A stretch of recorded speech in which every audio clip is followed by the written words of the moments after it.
ஓம் சக்தி பராசக்தி. என் அன்பு தங்கமே, உன்னுடைய வாழ்க்கையே ஒரு போராட்டமாகத்தான் உள்ளது. அதையே நினைத்துதான் நீ கவலைப்படுகின்றாய். என்னுடைய இந்த போராட்ட வாழ்வு எப்பொழுதம்மா முடியும் என்று நீ கேட்டுக்கொண்டே இருக்கின்றாய். இப்பொழுது உன்னுடைய துணையின் இல்லத்தில் அழுகுரல் கேட்கின்றது. ஏன் தெரியுமா தங்கமே?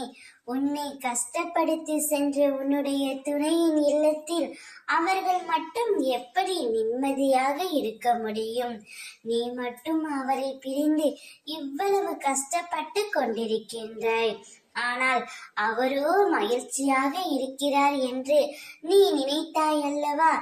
ஆனால் அதுதான் இல்லை தங்கமே. அங்கேயும் சண்டையும் சச்சரவுமாகத்தான் இருக்கின்றது.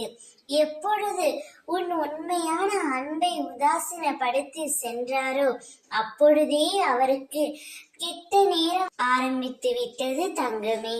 அதனால்தான் உன் துணையின் இல்லத்தில் அழுகுரல் கேட்கின்றது. ஆனால் அதை பற்றியெல்லாம் என் பிள்ளையான நீ கவலைப்படக்கூடாது.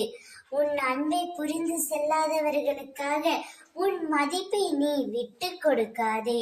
உன்னுடைய சுய மரியாதை அந்த இடத்தில் பொதிந்து போவதை உன்னால் உணர முடியவில்லையா தங்கமே? போனால் போகட்டும், விட்டுவிடு. வருவதை எதிர்த்து நில். வாழ்க்கையே போராட்டமாகத்தான் இருக்கும். அதை போராடி ஜெயித்துதான் ஆக வேண்டும். அப்பொழுதுதான் என் பிள்ளையான உனக்கு அழகு. எது வந்தாலும் அம்மா இருக்கின்றாள் என்ற நம்பிக்கையில் இரு. நான் இருக்கின்றேன். ஓம் சக்தி.